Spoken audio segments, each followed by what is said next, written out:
합니다. 우리 앞뒤 좌우로 한번 인사하실까요? 오늘도 행복한 주일 되십시오. 표를 하나 보여주시면 한 기관에서 조사한 건데요. 이 학창 시절에 내 신앙에 가장 영향력을 미친 사람은 누구인가? 라는 조사입니다. 1번이요. 어머니입니다. 엄마.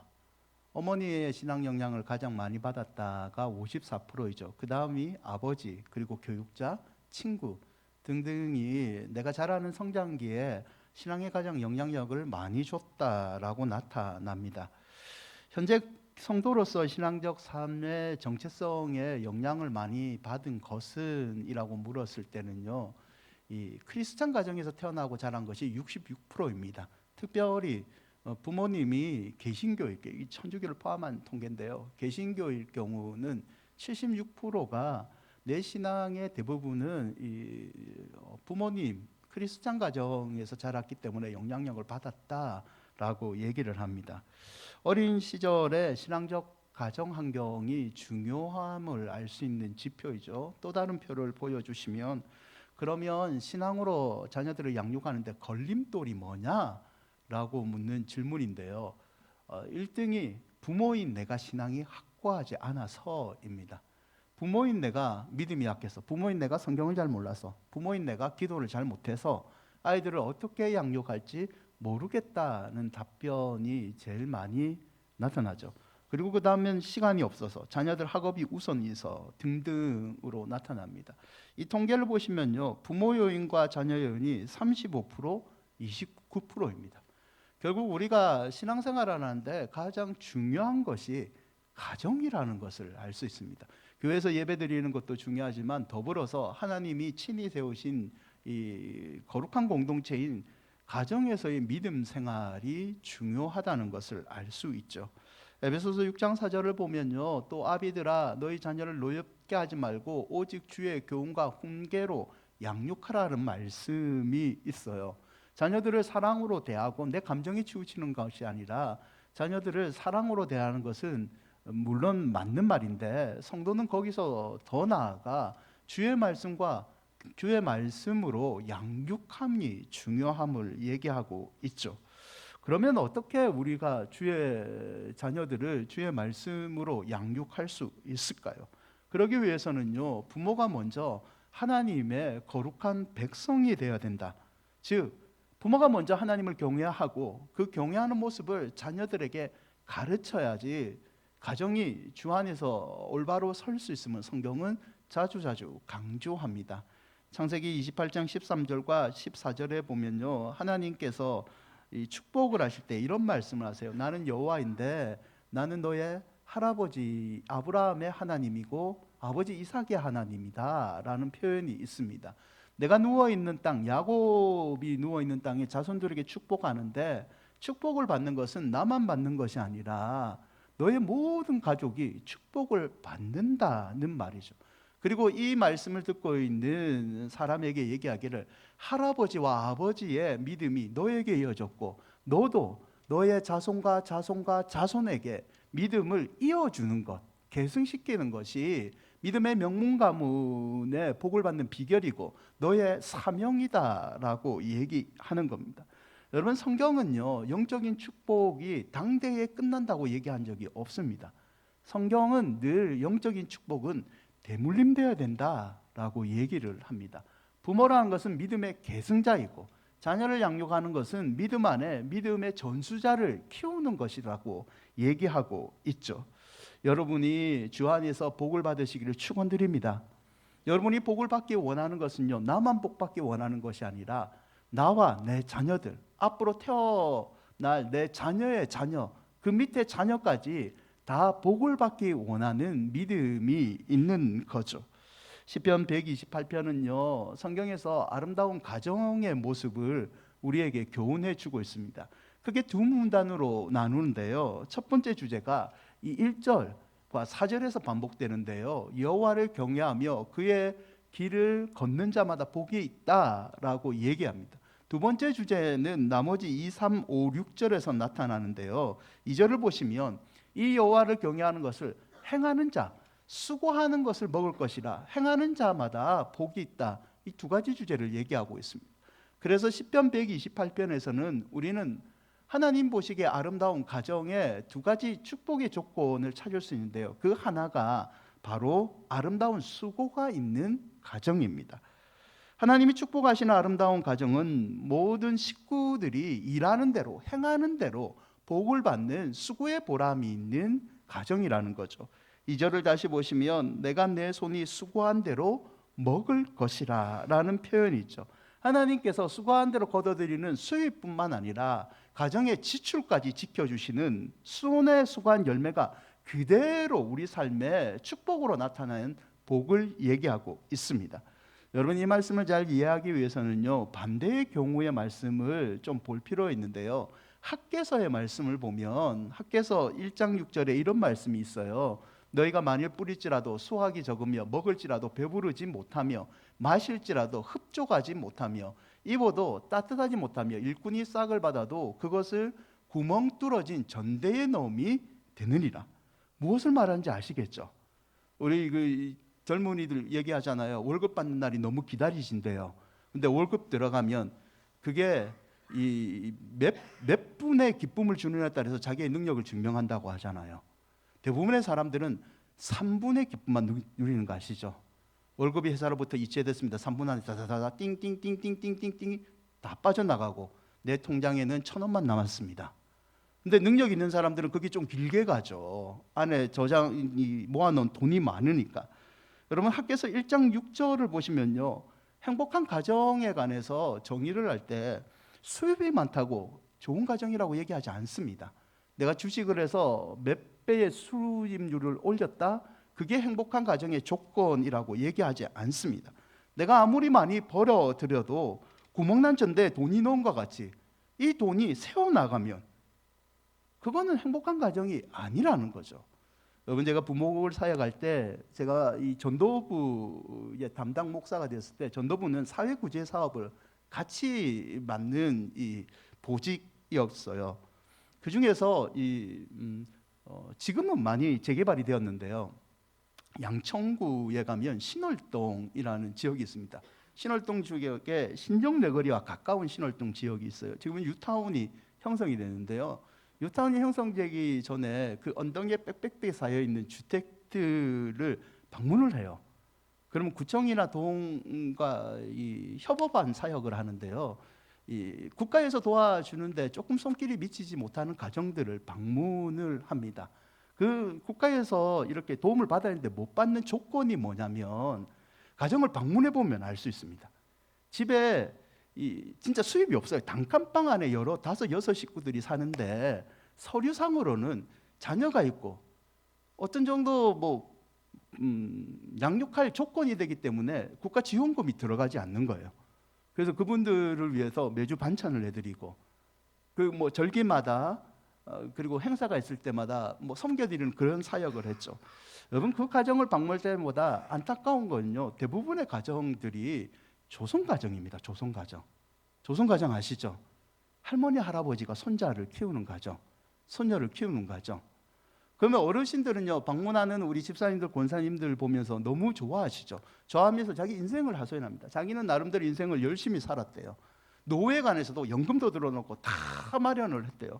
근데 이게 어느 순간 빠져나가는데 자기가 잘못한 게 아니라 애들이 사고를 치고 적금을 다 깨버리고 하다 보니까 지금은 이 단칸방 안에서 손자와 함께 살고 있는데 내 자식은 소식도 들리지 않고, 그리고 내가 죽으면 내 아이들, 이 손주들은 누가 키워야 될지 막막해서 자기는 너무 힘들답니다.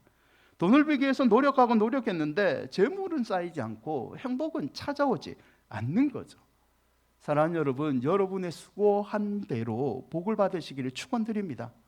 성경은 우리가 수고한 대로 복을 받는 비결이 하나님께서 그것을 지켜주셔야지, 나만 수고한 대로 복 받는 것이 아니라 내 자녀도 수고한 대로 하나님이 지켜주셔야지 아름다운 가정을 이룰 수 있다라고 얘기를 합니다. 사진을 하나 보여주시면 우리가 한 번쯤 봤던 그림이죠. 밀레의 만종이라는 그림입니다. 한 부부가요, 이제 이 감자밭에서 일하는 건데요, 감자밭에서 일하고 하루를 마감할 때 하나님께 기도하는 모습입니다. 그림이 흐릿하지만 여러분 보시면 이 사람들은 부유한 사람들이 아니에요. 그럼에도 불구하고 하루 내가 이 감자를 캐고 노력한 이 수고에 관해서 하나님 우리에게 수입을 주셔서 감사합니다. 하나님 이 수입에 관해서 우리 가정이 행복한 가정이 될 수 있도록 하나님 도와주세요라는 마음으로 기도하지 않았겠습니까? 여러분, 여러분이 수고한 대로 하나님이 지켜주시는 복이 넘쳐나기를 다시 한번 축원드립니다. 잠언 30장 7절과 9절인데요. 함께 읽어볼까요? 내가 두 가지 일을 주께 구했사오니 내가 죽기 전에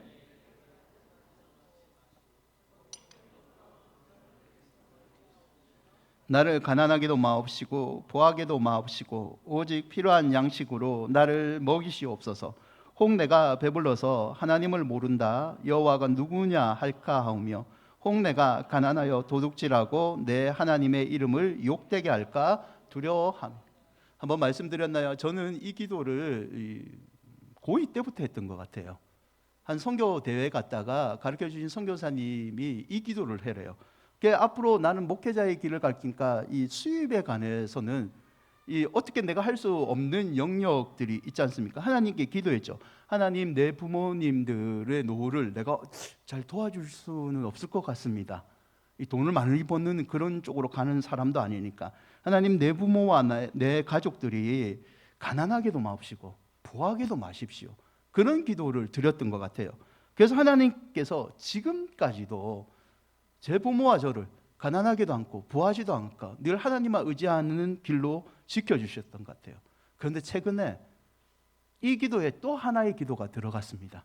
하나님, 내 아들과 내 딸도 가난하게도 부하게도 마옵시고 늘 여호와 하나님을 의지하는 믿음을 가지게 해 주십시오. 하나님께서 저의 이 기도를 들어주실 줄 믿습니다. 사랑하는 여러분, 여러분 자녀들을 위해서 어떤 인생의 투자를 하시겠습니까? 아름다운 믿음을 남겨주십시오. 그러면 하나님께서 그 자녀들의 인생을 책임져 주실 줄 믿습니다. 두 번째는요, 시편 128편은 아름다운 이 가족의 관계가 있는 것이 아름다운 가정이다라고 얘기를 합니다. 3절에 보면요, 가족의 아내를 얘기할 때 결실한 포도나무와 같고 자녀는 감람나무와 같다라고 얘기를 해요. 여러분, 아내는 결실한 포도나무와 같은데요, 포도나무의 열매가 주렁주렁 열리듯이 아내가 자녀들을 주렁주렁 많이 양육한다, 그런 뜻으로 해석될 수 있지만요, 포도나무는요 도움이 없이는 열매를 맺을 수 없는 특징을 가지고 있습니다. 혼자서 쭉쭉 포도나무가 포도를 절대 못 맺는데요, 이게 넝굴까기 때문에 뭔가 나무나 기둥과 담벼락을 타고 올라가야 됩니다. 그리고 포도나무는요 해마다 가지치기를 해줘야 된대요. 그냥 두면 다음에는 모루가 되고 그 다음에는 열매를 맺지 못하는 나쁜 포도나무로 버리게 된답니다. 매년 거름주고 매년 가지를 쳐줘야 됩니다. 이게 가정에 어떻게 적용이 되느냐, 아내 혼자 자녀들을 양육할 수 없다는 겁니다. 남편이 도와줘야지, 아내도 격려해주고 자녀 양육을 함께 해줘야지 포도나무의 풍성한 열매처럼 우리 자녀들이 주 안에서 복을 받는다라는 뜻이죠. 에베소서 5장 22절과 24절에 보면요, 아내들에게 얘기할 때도 남편에게 복종하는 것이 가정의 질서다라고 얘기를 해요. 25절에서는요, 남편들도 아내를 사랑하는 것이 복된 가정이라고 얘기하죠. 결국 아름다운 가정이라는 것은 부부 간의 관계, 자녀 간의 관계가 다 하나님 앞에서 서로를 섬기는 관계일 때 그게 아름다운 가정이라는 거죠. 시편 128편 3절에는요, 자식들을 얘기할 때도 어린 감람나무와 같다라는 표현을 씁니다. 여러분, 감람나무의 특징이요, 자라는 게 더디 자랍니다. 하지만 한 번 자라면요 수명이 1000년 이상 되는 나무도 있다고 합니다. 나무를 심을 때는요 7년 동안은 아무 이 열매를 맺는 조짐이 보이지도 않습니다. 진짜 열매 같은 열매를 보려면요 최소한 15년을 기다려야 된다고 한대요.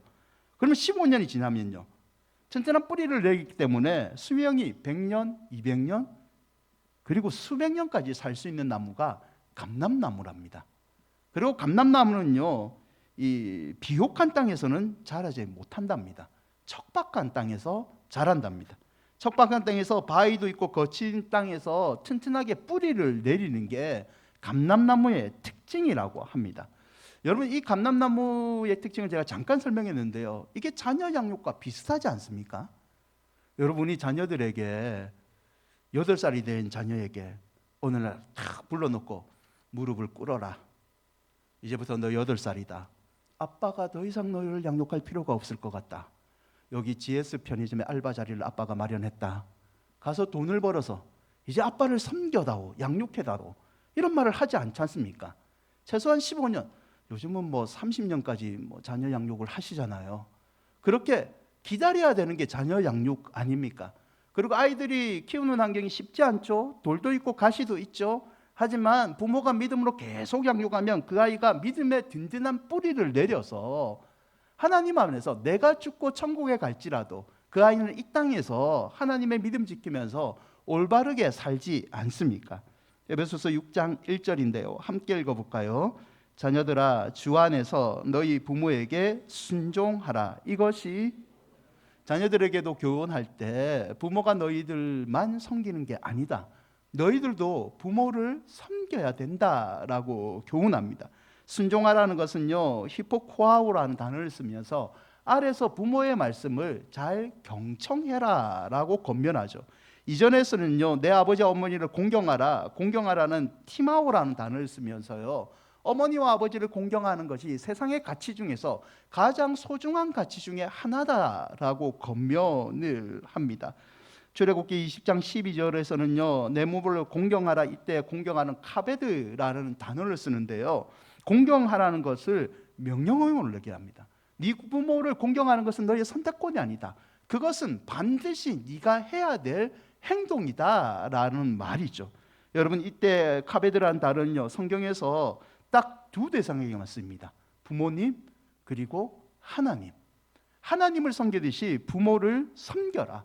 이 섬김은요, 단순히 사랑으로 섬겨라는 뜻이 아니라 물질적인 섬김까지 포함하고 있습니다. 여러분, 이와 같이 아름다운 가정의 조건은요, 관계입니다. 관계. 돈이 많으면 뭐합니까? 부모와 자식 간의 왼수가 되면 아무 소용이 없지 않습니까? 성경은요, 부부끼리 서로 아름다운 관계를 가지고 부모와 자녀 간에 서로 섬기는 관계가 되고 동기들 간에 서로 섬기는 게 진정 하나님이 주시는 아름다운 가정이라고 얘기하고 있습니다. 사랑하는 여러분, 여러분의 가정이 하나님 보시기에 아름다운 가정이 되시기를 축원드립니다. 여러분이 믿음의 동력자를 원하시잖아요. 내 기도의 동력자, 나를 섬겨주는 평생 함께할 신앙의 동지. 여러분, 신앙의 동지는요, 가족이 1번이 되어야 됩니다. 힘들 때는 내 부모를 먼저 찾아가고, 자녀일지라도 내가 힘들면 내 자녀에게 기도를 부탁을 하고, 함께 형제자매들끼리 무릎 꿇고 하나님께 기도했을 때 그 가정을 하나님께서 아브라함과 가정처럼 믿음의 명문 가문으로 만들어 주실 줄 믿습니다. 두 가지를 더 적용하고자 하는데요, 이런 아름다운 관계를 이루려면요, 첫째, 하나님을 경외하는 마음을 잃지 말아야 됩니다. 여러분, 시편 28편은요 예루살렘에 올라갈 때 부르는 이스라엘 사람들의 노래입니다. 이들이 매 절기가 되면요 예루살렘 성에 가서 하나님께 지금 우리가 모인 것처럼 예배를 드리는데요, 그 올라가는 길에 부르는 노래가 이 시편 128편입니다. 128편은요 여리고에서 예루살렘 성전까지 올라갈 때 부르는 노래 중에 하나인데요, 여리고에서 예루살렘 성전까지 올라가는 거리가요 24km입니다. 꽤 가깝지도 멀지도 않는 그런 좀 거리가 좀 되는 데죠. 그런데 여리고는요 해수면보다 지면이 200m 낮습니다. 반면에 예루살렘은 이게 해발 800m 정도의 높은 곳에 위치해 있습니다. 200m 낮은 곳에서 800m 24km 걸어간다, 쉽지 않겠죠. 쉽지 않아요. 물론 등산을 좋아하시는 분들은 너무 좋아하겠지만 쉽지 않습니다. 근데 그냥 올라가는 것도 아니라 하나님께 노래를 부르면서 올라가는 겁니다. 결국 이 노래를 부르는 시편 28편이 상징하는 게 인생의 길이 이렇게 언덕을 올라가는 것처럼 힘들지만 여호와께 노래 부르면 우리 인생의 길은 여호와의 말씀께 순종하며 예배드리러 가는 이 소망을 품고 있으면 그 힘든 길도 감사의 길이 될 수 있다는 것을 우리에게 교훈해 주고 있습니다. 사랑하는 여러분, 당장 먹고 사는 게 힘들죠. 할 일이 태산같이 많죠. 가족관계가 꼬여서 이걸 도대체 어떻게 풀어야 될지 모를 때가 있습니다. 그렇다고 해서 여호와를 경외하는 일을 등한시해서는 안 됩니다. 마태복음 6장 31절과 33절에 보면요, 예수께서 말씀하신 것이 모든 것을 너희에게 더하신다라고 말씀해 주십니다. 모든 것은요, 의식주를 포함한 겁니다. 하나님께서 믿음을 가지면 우리의 모든 것을 책임져 주신다는 말입니다. 여러분, 이 책임져 줄 때 하나님께서는요, 조건을 딱 하나만 걸었습니다. 나를 예배하라. 나를 경외하면 내가 이 모든 것을 너희에게 채워주겠다는 거죠. 사랑하는 여러분, 자녀들에게 무엇을 유산으로 남기고 싶습니까? 여러분, 다른 건 몰라도 믿음을 유산으로 남기시기를 바랍니다. 다른 건 몰라도 내 아이가 공부를 잘하는지, 돈을 얼마큼 버는지, 그것도 우리의 자랑거리죠. 우리 어깨에 힘을 들어가게 하죠. 하지만 우리가 하나님 앞에 진짜 자랑할 수 있는 것은, 하나님, 내 아이는 하나님을 경외하는 아이입니다. 이 고백이 여러분의 고백이 되시기를 축원드립니다. 두 번째는요, 이 하나님 앞에서 아름다운 가정을 이루기 위해서는요, 말씀대로 살아야 됩니다. 128편 1절에 여호와를 경외하는 자는 그의 길을 걷는다라고 표현을 하죠. 그의 길을 걷는 방법이 말씀을 행하는 건데요, 이 1절을 쉬운 성경 번역으로 보면 이렇게 번역해요. 함께 읽어볼까요?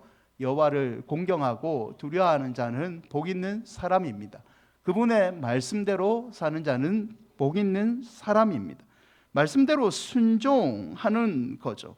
여러분, 하나님 경외하고 하나님 말씀대로 산다는 것은요, 집안의 가장 큰 어른을 하나님으로 둔다는 뜻입니다.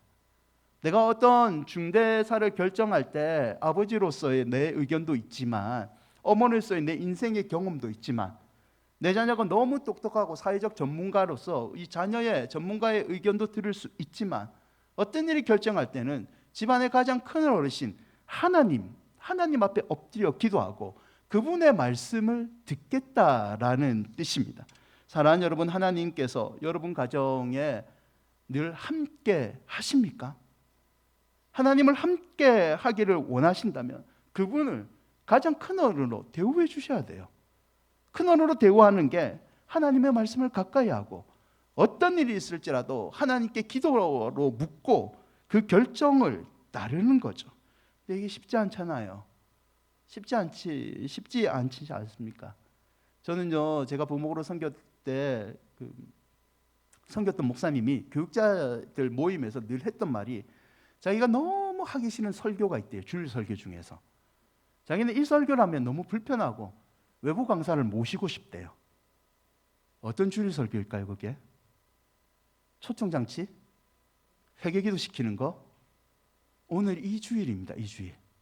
자기는 어버이날 가정에 대한 설교를 하기가 제일 불편합니다. 여러분, 그 말을요, 예전에는 잘 몰랐습니다. 이제 담임 목사가 되니까요, 제가 그 말을 이해합니다. 왜냐하면요, 말씀을 준비하면서 목사는 자기한테 제일 먼저 적용을 시켜야 되는데, 가정에 관해서 설교를 해야 되는데, 과연 내가 내 부모에게 잘했을까? 과연 내가 내 자녀들을 주의 말씀과 훈계로 교육하고 있을까? 내 자녀들을 하나님이 주신 선물이라고 내 부모를 하나님같이 섬기고 있을까라는 고민에 빠지기 때문에 이 설교가 늘 부담스럽고 불편한 거죠. 여러분, 목사인 제가 불편함을 느끼듯이 우리는요, 말씀대로 행하고 싶지만 그러지 못한 우리 때문에 연약함을 느끼는 그런 존재입니다. 우리의 힘과 지혜로는요, 우리 자녀들을, 우리 부모들을 제대로 섬길 수가 없습니다. 인간의 본성 가운데 가장 큰 본성 중에 하나가 이기심이 있잖아요. 일단 나부터 살고 봐야 되는데, 내 부모는 내가 잘 되고 그때 섬기면 되지. 내 자녀들 형편 나아지면 우리 자녀들에 관해서 내가 믿음으로 교훈하고 그때 가르치지. 그렇기 때문에 우리에게는요, 하나님의 은혜가 필요한 겁니다. 사랑하는 여러분, 하나님의 말씀을 의지하시기를 바랍니다. 하나님의 말씀을 의지하는데 한번 몸부림쳐 보십시오. 그러면요, 내가 할 수 없는 부분을 하나님께서 내 자녀들에게, 내 손주들에게 행해 주실 줄 믿습니다. 내가 할 수 없는 부모에 대한 효도요, 내가 할 수 없다면요, 하나님께 부모를 위해서 매일마다 간절히 기도를 하십시오. 그럼 하나님께서 내 부모의 노후를 책임져 주실 줄 믿습니다. 말씀을 맺고자 합니다. 미국의 자동차 왕 헨리 포드가요, 대기업을 일으킨 다음에 이제 은퇴를 하게 되었습니다. 그가 은퇴를 하고 고향으로 내려갔는데 그가 살 집을요, 되게 평범한 집으로 짓습니다. 사람들이 찾아와서 묻죠. 당신은 이 위대한 기업을 이루어내는데 이렇게 초라한 집에서 당신이 살아서 되겠습니까? 라고 사람들이 얘기하니까 헨리 포드가 이런 말을 합니다. 가정이라는 것은 건물이 아닙니다. 비록 작고 초라할지라도 이곳에 사랑이 넘친다면 이곳은 가장 위대한 가정이 됩니다. 헨리 포드는 기념관에 다음과 같은 글을 남겼는데요. 해리는 꿈을 꾸는 사람이고 그의 아내는 기도하는 사람이다. 꿈이 있고 그 꿈을 이루어달라고 기도하는 아내가 있는 집보다 더 축복받고 아름다운 가정은 없다. 여러분, 이 기도문을 자세히 한번 보세요. 저는 제 기도문이 이런 기도문 되었으면 좋겠습니다. 여러분의 기도문도요. 여러분의 자녀들을 보면서 우리 아버지는 꿈꾸는 사람이었고 우리 어머니는 기도하는 사람이었다. 여러분, 이런 멋진 칭찬이 어디 있습니까? 꿈을 이루고 그 꿈을 이뤄달라고 기도하는 내 자녀들이 있는 집보다 더 축복받고 아름다운 가정은 없다. 얼마나 행복하겠습니까? 사랑하는 여러분, 아무 걱정 없이 수고 없이 편안하게 사는 게 이 땅에서의 진짜 복은 아닙니다. 여러분이 수고한 대로 할 수 있는 능력을 가진다면 하나님께서 그 할 수 있는 능력을 계속 자녀들까지 지켜주시기를 바랍니다. 하나님을 경외하고 하나님 말씀대로 산다면 우리는 하나님 보시기에 아름다운 믿음의 가정을 이룰 줄 믿습니다. 아무쪼록 우리 큰은혜에 속한 모든 가정들이 아름다운 관계 속에 말씀을 의지하는 믿음 가문 되시기를 주의 이름으로 축원드립니다. 찬양하시죠.